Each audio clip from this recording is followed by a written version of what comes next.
மீனம் ராசி 2026 ஜூன் மாதம். இந்த மாதத்தோட ஸ்பெஷல் என்ன அப்படின்னாக்க குரு பெயர்ச்சி. ஜூன் 1ஆம் தேதி குரு புத்திஸ்தானம் 5ஆம் பாவகத்துல உச்சம் பெறுறது. தெளிவு பிறக்கும், ஒரு வழி பிறக்கும், ஒரு முடிவு எடுப்பீங்க. உங்களுடைய ஏற்கனவே எடுத்த சில முடிவுகள் மாறும். இந்த மாதத்தை பொறுத்தவரை அதிரடி மாற்றங்கள் ஏற்படும் உங்க வாழ்க்கையில. இந்த 5ஆம் பாவகத்துல குரு உச்சமாகிறது இந்த ராசிக்கு 10ஆம் அதிபதியாகவும் வர்றதுனால தொழில ஒரு நல்ல ஒரு மாற்றம், இடமாற்றம் போன்றவை ஏற்படும்.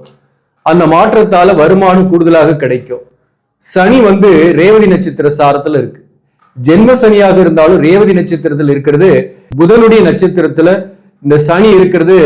ஒரு நிலையில நட்புகள் ஏற்படும், புதிய நட்புகள் வரும், தொழிலை விரிவுபடுத்துவீங்க, தொழில் ரீதியான மாற்றம் ஏற்படும். அதே போல வீடு நிலம் வாங்குறதுக்கான வாய்ப்போ அல்லது ஆல்ரெடி வாங்கி வச்ச இடத்துல வீடு கட்டக்கூடிய வாய்ப்போ இந்த காலகட்டத்தில் ஏற்படும். தாய் வழி உறவுகளோடு இருந்து வந்த கருத்து வேறுபாடுகள் நீங்கும். கொஞ்சம் ரேவதி நட்சத்திரத்தில் பிறந்தவங்களுக்கு மட்டும் உடல்நல தொந்தரவு, மன அழுத்தம், கொஞ்சம் தனிமையா இருக்கிற மாதிரியான ஃபீலிங்ஸ் எல்லாம் இந்த காலகட்டத்தில் இருக்கும். உத்திரட்டாதி நட்சத்திரத்தில் பிறந்தவர்களுக்கு மேக்சிமம் உங்களுக்கு விரயங்கள் கூட குறையும். சில கருத்து வேறுபாடுகள் கணவன் மனைவிக்குள்ள கூட இருக்குன்னாக்க அது மாறக்கூடிய வாய்ப்பு உண்டு. பூரட்டாதி 4ஆம் பாதத்துல பிறந்தவங்களுக்குமே சுபகாரியங்கள்லாம் நடக்கும். அது கடன் இல்லாம கடனை தீர்க்கக்கூடிய வாய்ப்புகள் இந்த காலகட்டத்தில் ஏற்படும். இதை பத்தி நம்ம டீட்டெயிலா பார்க்கலாம். வணக்கம், நான் உங்கள் ஆஸ்ட்ரோ பழனிசுவாமிகள். இந்த சேனலை பொறுத்தவரையிலும் சரியான கைடன்ஸோ சரியான ஜோதிட தகவல்களும் தரக்கூடிய சேனல். நீங்க விருப்பப்பட்டாக சப்ஸ்கிரைப் பண்ணி தொடர்ந்து பாருங்க. இந்த வீடியோ பிடிச்சிருந்தாலையும் லைக் பண்ண மறக்காதீங்க. நண்பர்கள் உறவுகளுக்கு ஷேர் பண்ணுங்க. இப்ப இந்த மீன ராசிக்கு என்ன ஸ்பெஷல் அப்படின்னா குரு பெயர்ச்சி ஒரு ஸ்பெஷல் தான். ராசியாதிபதி உச்சம் பெறுவது அதற்கு ஒரு நல்ல பலன் இருக்கு. அதுவும் 5ஆம் பாவகம் என்பது திரிகோணஸ்தானம். அந்த இடத்துல உச்சம் ஆகிறதுனால புத்திசாலித்தனமா செயல்படுவீங்க. அங்காளி பங்காளிகளுடன் இருந்து வந்த மன வருத்தங்கள் நீங்கும். உறவுகளோடு இருந்து வந்த பகை தீரும். அண்ணன் தம்பிக்குள்ள இருந்து வந்த கருத்து வேறுபாடுகள் மறையும். சோ அப்போ 5ஆம் பாவகத்துல குரு வர்றது உறவுகள் விஷயத்துல நன்மை. புத்திரபாக்கியம் இல்லாம இருக்கிறீங்க, புத்திரபாக்கியத்துக்காக மருத்துவ ட்ரீட்மெண்ட் எடுத்துட்டு இருக்கிறீங்கன்னா புத்திரபாக்கியம் கிடைக்கும். பிள்ளைகள் வகையில மன வருத்தங்கள், பிள்ளைகள் வகையில பிரச்சனைகள் இருப்பவர்களுக்கு பிள்ளைகள் வகையில் இருக்கக்கூடிய மன வருத்தம் நீங்கும். அதே போல உங்களுக்கு 5ஆம் பாவகத்துல இந்த குரு வர்றதுனால பிள்ளைகளுக்கு சுபகாரியம் நடக்கிறது, பிள்ளைகளுக்கு நல்ல கோர்ஸ் கிடைக்கிறது, பிள்ளைகளுக்கு வேலை கிடைக்கிறது, அதன் மூலம் மகிழ்ச்சி ஏற்படக்கூடிய சூழ்நிலையும் சில பேருக்கு ஏற்படும். இப்ப இந்த சனி ஜென்ம சனியா இருக்கிறாரே, அதோட தாக்கத்தை இந்த குரு குறைக்கும். இந்த 9ஆம் பார்வையாக குரு சனியை பார்க்கறதுனால இந்த உத்திரட்டாதி நட்சத்திரத்தில் பிறந்தவங்க மற்றும் புரட்டாதி நட்சத்திரத்தில் பிறந்தவர்களுக்கு, ஈவன் ரேவதி நட்சத்திரத்தில் பிறந்தவர்களுக்குமே கூட ஜென்ம சனியோட தாக்கம் என்பது குறைவாக தான் இருக்கும். கடுமையான பாதிப்பு இல்லை. சில பேருக்கு வீடு மாற்றம் ஏற்படும், சில பேருக்கு ஊர் மாற்றம் கூட ஏற்படும்.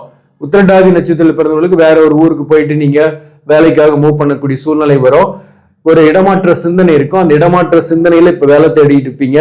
ஒரு மாற்றம் ஏற்படும். பிசினஸ் பண்ணக்கூடியவர்களுக்கு கூட பாத்தீங்கன்னாக்க 10ஆம் அதிபதி உச்சமாகிறதுனால தொழில லாபங்கள் வரும், தொழிலை விரிவுபடுத்துவீங்க.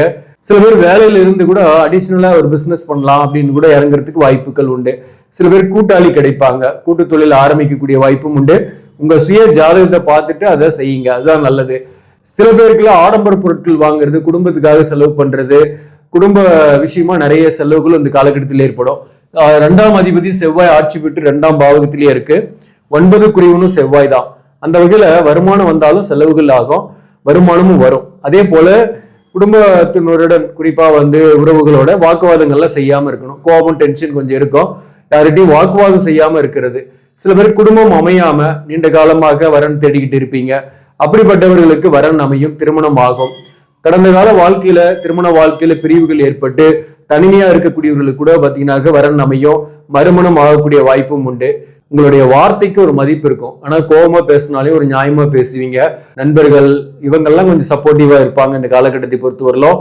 குறிப்பா வாழ்க்கை துணை ஒரு வகையில் எப்படி இருக்கும் அப்படின்னாக்க, பொதுவாகவே உத்திரட்டாதி நட்சத்திரம் பூரட்டாதி 4ஆம் பாதத்துல பிறந்தவங்களுக்கு வாழ்க்கை துணை ஒரு வகையில பெரிய கருத்து வேறுபாடு இல்லை.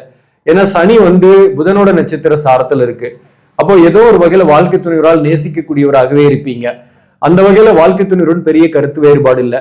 பிரிந்திருக்கக்கூடியவர்கள், குறிப்பா தற்காலிகமாக பிரிஞ்சிருக்கீங்க அப்படின்னா கூட உங்க ஜாதகத்துல தோஷங்கள்லாம் இல்லை.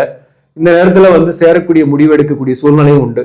வீட்டுல ஒன்னாவே இருக்கிறவங்க ஒரு அந்யோன்யம் இல்லாமல் இருந்த கணவன் மனைவிக்குள் ஒரு ஒற்றுமை ஏற்படும். இப்ப வந்து பாத்தீங்கன்னாக்க இந்த மாதத்தை பொறுத்தவரை சூரியன் உங்க ராசிக்கு 3ஆம் பாவகத்துல முதல் 15 நாள் இருக்காரு. இது நல்ல விஷயம்தான். 6 குடியவன் 3ஆம் பாவகத்தில் இருக்கிறது ஒரு விபரீத ராஜயோகம். நிறைய முயற்சி பண்ணுவீங்க, சிறு தூர பயணம் போயிட்டு வருவீங்க, இன்டர்வியூ அட்டன் பண்ணுவீங்க, அரசு தேர்வுக்காக ப்ரிப்பேர் பண்ணக்கூடியவங்களுக்கு கூட தேர்வு எழுதுனீங்கன்னா சக்சஸ் ஆகிறதுக்கு வாய்ப்பு உண்டு. உங்களுக்கு திடீர்னு ஒரு புகழும் வெளிச்சமும் இந்த காலகட்டத்தில் ஏற்படும். அலைச்சல்கள் இருந்தாலும் ஆதாயங்கள் இருக்கும். சூரியன் மாதத்தோட பிற்பகுதியில ஜூன் 15 இருந்து சூரியன் 4ஆம் பாவகத்தில் இருக்கும். உங்களுக்கு மாதத்தோட முதல் பகுதியில புதன் ஆட்சி, 7 குடியவன் ஆட்சி, சுக்கிரனும் இருக்கிறாரு. படிக்கக்கூடிய பிள்ளைகளுக்கு எதிர்பார்த்த கோர்ஸை கூட கிடைக்கும். இப்போ இந்த நேரத்துல வந்து காலேஜ் ட்ரை பண்ணிட்டுக்கிறோம், நான் விரும்பிய கோர்ஸ் சேர முடியுமான்னா அதற்கான வாய்ப்புகள் உண்டு. 4ஆம் பாவகத்துல சுக்கிரன் இருக்கிறதுனால வீடு கட்டுறது, வாகனம் வாங்குறது, இஎம்ஐ போட்டு கடன் கொஞ்சம் ஏற்படும். ஆனா அதெல்லாம் கொஞ்சம் கவனமா இருங்க. புதிய கடன் வாங்கியாவது வீடு கட்டக்கூடிய வாய்ப்பு உண்டு. சில பேருக்குலாம் வந்து லேண்ட் வாங்குறது போன்றவையும் ஏற்படும். சில பேருக்கு வேற வீட்டுக்கு மாறக்கூடிய சூழ்நிலை ஏற்படும். தாயார் வகையில உறவுகள் உங்களுக்கு சப்போர்ட்டிவா இருப்பாங்க. அதே போல சுக்கிரன் வந்து 8 குடின்றதுனால கொஞ்சம் உடல்நல தொந்தரவு, பாதிப்பு போன்றவை குறிப்பா ரேவதி நட்சத்திரத்தில் பிறந்தவர்களுக்கு தான் இருக்கும். ஜூன் 8ஆம் தேதி சுக்கிரன் வந்து 5ஆம் பாவகத்துல வந்துடுறாரு. சோ 8 குடியவன் 5ஆம் பாவகத்துல வரும்போது பிள்ளைகள் வகையில சுப செலவுகள், இல்லத்தில் ஒரு சுப நிகழ்ச்சி நடக்கிறதுக்கு வாய்ப்புகள் உண்டு. அல்லது நீங்க ஒரு சுப நிகழ்ச்சியில போய் கலந்துக்கிறதுக்கான வாய்ப்பு இந்த காலகட்டத்தில் உண்டு. மேலும் புதனை பொறுத்தவரை ஜூன் 23ஆம் தேதி 5ஆம் பாவகத்துக்கு வரும். இப்போ 5ஆம் இடத்துல சுபகிரக சேர்க்கை இருப்பது ரொம்ப நல்லது. புதன், குரு, சுக்கிரன் இந்த சேர்க்கை இருக்கும்போது பொருளாதார ரீதியாக வருமானம் வரும். குறிப்பா கடந்த காலத்துல ஹார்ட் ஒர்க் பண்ணி பெருசா வருமானம் வரல, அல்லது பெருசா ஊதிய உயர்வு வரல அப்படின்னு நினைக்கிறவங்க இந்த நேரத்துல ஒரு ஸ்மார்ட் ஒர்க்காலேயே அதை அடைவீங்க. புத்தியால் பிழைக்கக்கூடியவர்களுக்கு இந்த காலகட்டம் சிறப்பா இருக்கும். ஆசிரியர் பணி, அதே போல அக்கௌண்ட்ஸ், ஆடிட்டிங், காமர்ஸ், நிதி நிர்வாகம் இந்த துறைகளில் இருப்பவர்கள், மற்றும் மருத்துவம் சார்ந்த தொழில், இன்ஜினியரிங் சைட்ல கம்ப்யூட்டர், ஏஐ தொழில்நுட்பத்தில் இருப்பவர்கள், இவர்களுக்கெல்லாம் இந்த மாதம் சிறப்பான மாதம், முன்னேற்றம் உண்டு. டெக்னாலஜியை பயன்படுத்தி தொழிலை விரிவுபடுத்துவீங்க. அந்த தொழில் மூலம் உங்களுக்கு வருமானம் கூடுதலாக இருக்கும். ஆர்டர்கள் நிறையவே வரும். வேலை தேடக்கூடியவர்களுக்கு இந்த நேரத்தில் புதிய வேலை வாய்ப்பு வேற ஒரு ஊர்ல கிடைக்கும். அது இடமாற்றத்துடன் அமையும் இந்த காலகட்டத்தை பொறுத்தவரையிலும். ஸோ 5ஆம் பாவகத்தில் இந்த சுபகிரக சேர்க்கை இருக்கிறதுனால பிள்ளைகளால மகிழ்ச்சி, பிள்ளைகள் வாழ்க்கை துணிவிற்காக நிறைய செலவு பண்ணக்கூடிய சூழ்நிலையும் இந்த காலகட்டத்தில் உண்டு. விரயங்களும் இருக்கும் கொஞ்சம். இப்போ இந்த சூரியன் 4ஆம் பாவகத்துக்கு வர்றதுனால என்ன பிரச்சனை? மாதத்தோட பிற்பகுதியில் என்னாக எப்பயும் போல சில உறவுகள் உங்களுக்கு கொஞ்சம் குடைச்சல் கொடுப்பாங்க. அந்த உறவு கிட்ட கொஞ்சம் டிஸ்டன்ஸை மெயின்டைன் பண்ணீங்க. உடல்நல விஷயத்துல கொஞ்சம் கவனம் செலுத்தீங்க. சூரியன் வந்து 4ஆம் பாவகத்திலிருந்து 10ஆம் பாவகத்தை பார்க்கறதுனால மேக்சிமம் ஒரு மதிப்பு, மரியாதை தொழில் இருக்கும். அதுதான் பாசிட்டிவான விஷயம். வேலை இல்லாதவர்களுக்கு வேலை உறுதியா கிடைக்கும், அது ஒரு பாசிட்டிவ். ஆனா சில உறவு சிக்கல் என்பது கொஞ்சம் தொடரும் இந்த மாதத்தை பொறுத்தவரையிலும். ஆனா சில அதிரடி முடிவுகளால அவற்றிலிருந்து நீங்க வெளிவரக்கூடிய சூழ்நிலையும் இந்த காலகட்டத்தில் உண்டு. மேலும் ராகுவை பொறுத்தவரை ராசிக்கு 12லயும் 6ஆம் இடத்துல வந்து கேது இருக்கு. அப்ப ராகு 12ல இருக்கிறதுனால, அதாவது சுப விஷயத்துக்காக, சுப காரியத்துக்காக கடன் வாங்கி விரயங்கள் ஏற்படும். அதே போல பயணங்கள் சில பேருக்கு ஏற்படும். அது தொலைதூர பயணமா கூட இருக்கும். 6ஆம் இடத்துல இருக்கக்கூடிய கேதுவால வழக்குகள் இருக்கிறவங்களுக்கு வழக்குகளில் வெற்றி ஏற்படும். சாதகமான முடிவுகள் கிடைக்கும். கடன் வாங்கக்கூடிய சூழ்நிலையும் உண்டு. ஆல்ரெடி உங்களுக்கு கடன் இருக்கு, கடனை வாங்கி சில சுப விஷயங்களுக்காக செலவு பண்ணுவீங்க. மேலும் 6ஆம் பாவகத்தில் இருக்கக்கூடிய கேதுவால சின்ன சின்ன ஹெல்த் இஷ்யூஸ்க்கு உடனுக்குடன் மருத்துவம் கிடைக்கும். இந்த மாதத்திலிருந்து அக்டோபர் மாசம் வரலும் ராசி வந்து குரு பார்வையில் இருக்கு. அப்ப எல்லாமே நீங்க செய்யறது வந்து ஒரு முடிவு வந்து தெளிவா இருக்கும். சரியான பாதையில போவீங்க. உங்க பாதை புதிய பாதையா இருக்கும். பயணங்கள் சீராக இருக்கும். தவறான பாதையோ தடம் மாறியோ போக மாட்டீங்க. அதன் மூலம் உங்களுக்கு வெற்றி உண்டு. உழைச்சும் பலன் கிடைக்காம இருந்து இப்ப வந்து ஒரு ஸ்மார்ட் ஒர்க் பண்ணுவீங்க. புத்தியால் வெல்வீங்க எதிரிகளை, புத்தியால் பிழைப்பீங்க. அதன் மூலம் ஆதாயங்கள் உண்டு, முன்னேற்றங்கள் உண்டு. உங்க வாழ்க்கை மாற்றம் ஏற்படும். உங்களை சுத்தி இருக்கக்கூடிய அந்த இருள் விலகும், கருமேகங்கள் கலைந்து போகும். இப்படி குரு பெயர்ச்சிக்கு நிறைய நல்ல பலன்கள் இருக்கு. குரு பார்க்க கோடி நன்மை இல்லையா? ராசிக்கு குரு பார்வை இருக்குன்னாவே அவங்களுக்கு பாசிட்டிவ் தான். மற்ற கிரகங்கள்லாம் எப்படி இருந்தாலும் சரி. மேலும் இந்த இடத்துல வந்து பாத்தீங்கன்னா புரட்டாதி 4ஆம் பாதம் இருக்கு. இந்த புரட்டாதி 4ஆம் பாதத்துல பிறந்தவங்களுக்கு பெரிய அளவுக்கு துன்பம் இல்லை. மேக்சிமம் உங்களுக்கு நல்ல விஷயங்கள் நடக்கும். குறிப்பா புரட்டாதி 4ஆம் பாதத்துல பிறந்தவங்களுக்கு பணம் வரும். திடீர்னு லம்சம் அமௌண்ட் கூட வரும். மற்றவங்க கூட கொடுத்து வச்ச பணம் வாங்கக்கூடிய வாய்ப்பு வரும். வீடு மாற்றம் சில பேருக்கு ஏற்படும். கணவன் மனைவி உறவு நிலையில கருத்து வேறுபாடு பெருசா இருக்காது, ஒரு ஒற்றுமை இருக்கும். அதே போல பிரிந்திருக்கக்கூடியவர்கள், தற்காலிகமாக பிரிந்திருக்கக்கூடியவர்கள், அந்த பிரிந்து போனவங்க கிட்ட இருந்து உங்களுக்கு சில செய்திகள் வரும், அது நல்ல செய்தியாக இருக்கும். வழக்குகள், சில பிரச்சனைகள், உங்களுக்கு எதிர்ப்புகள் போன்றவையை அடக்குவீங்க, அவற்றை வெற்றிகரமாக புத்தியால் சமாளிப்பீங்க. புரட்டாதி 4ஆம் பாதத்துல பிறந்தவங்களுக்கு உடலான தொந்தரவு இல்லை, மன அழுத்தம் பெருசா இல்லை. புதிய வாய்ப்புக்காக தேடுவீங்க, புதிய வாய்ப்பு இந்த மாதத்தை பொறுத்தவரை கிடைக்கும்.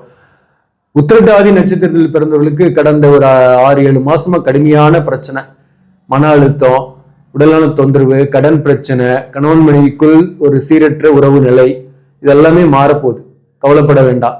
உடல்நலம் பாதிப்பு நீங்கும், கடனை கொஞ்சம் குறைப்பீங்க, ஒருத்தர் சப்போர்ட் பண்ணுவார் கடனை குறைக்கிறதுக்கு, அல்லது ஏதோ ஒரு பழைய சொத்து வித்துட்டு கடனை குறைக்கக்கூடிய வாய்ப்பு ஏற்படும். சில பேருக்கு வீடு கட்டுறது, வாகனம் வாங்குறது போன்றவை ஏற்படும். சில பேருக்கு வீடு மாற்றம் அல்லது தொலைதூர பயணங்கள் ஏற்படும். சில பேருக்கு வேலை மாற்றம் அல்லது ஊர் மாற்றம் ஏற்படக்கூடிய வாய்ப்பும் உண்டு. வேலையில உங்களுக்கு வருமானம் கூடுதலாகவே கிடைக்கும் நீங்க இருக்கக்கூடிய வேலையில. அதனால உத்திரட்டாதி நட்சத்திரத்தில் பிறந்தவர்களுக்குமே இந்த குரு பெயர்ச்சி பெரிய அளவுக்கு நன்மையை தரக்கூடியதுதான். கணவன் மனைவி உறவு நிலை பிரிந்தவர்கள் பொறுத்தவரையிலும் தோஷங்கள் இல்லைன்னா இந்த நேரத்துல சேரக்கூடிய வாய்ப்பு உண்டு.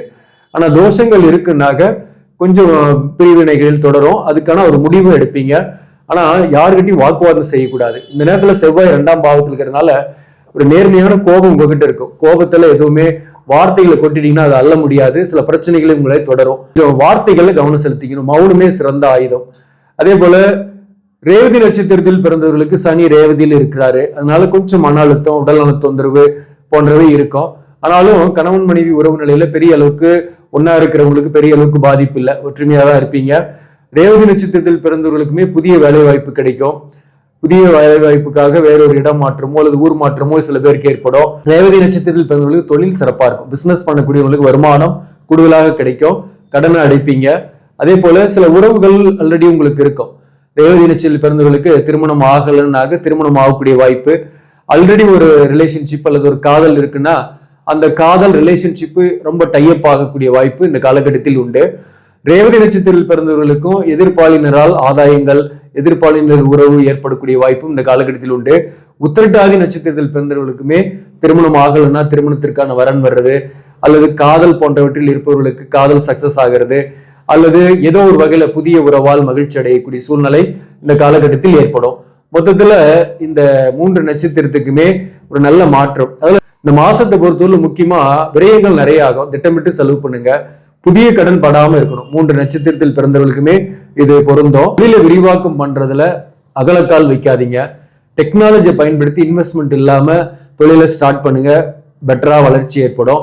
அதே போல இந்த ரேவதி நட்சத்திரத்தில் பிறந்தவர்களுக்கு கூட்டு தொழில் செய்யலான்ற எண்ணங்கள்லாம் கூட வரும். கூட்டாளியை செலக்ட் பண்ணும்போது உங்க ஜாதகத்தையுமே அவருடைய ஜாதகத்தையுமே பார்த்துட்டு செலக்ட் பண்ணுங்க. முதல்ல அந்த பிராப்தம் இருக்கான்றதை பார்த்துங்க. மற்றபடி நீங்க எடுக்கக்கூடிய அனைத்து முயற்சிகளும் ஸ்மார்ட் ஒர்க்கும் உங்களுக்கு சக்சஸை கொடுக்கும். ஸோ மொத்தத்தில் இந்த மாதம் சிறப்பான மாதம் தான். திருச்செந்தூர் முருகப்பெருமானை வழிபாடு செய்யுங்க. முடியாதவங்க அருகாமையிலே இருக்கக்கூடிய முருகன் கோவிலுக்கு சென்று செவ்வாய்க்கிழமையில வழிபாடு செய்வது உங்களுக்கு நன்மைகளை கொடுக்கும். நன்றி, வணக்கம்.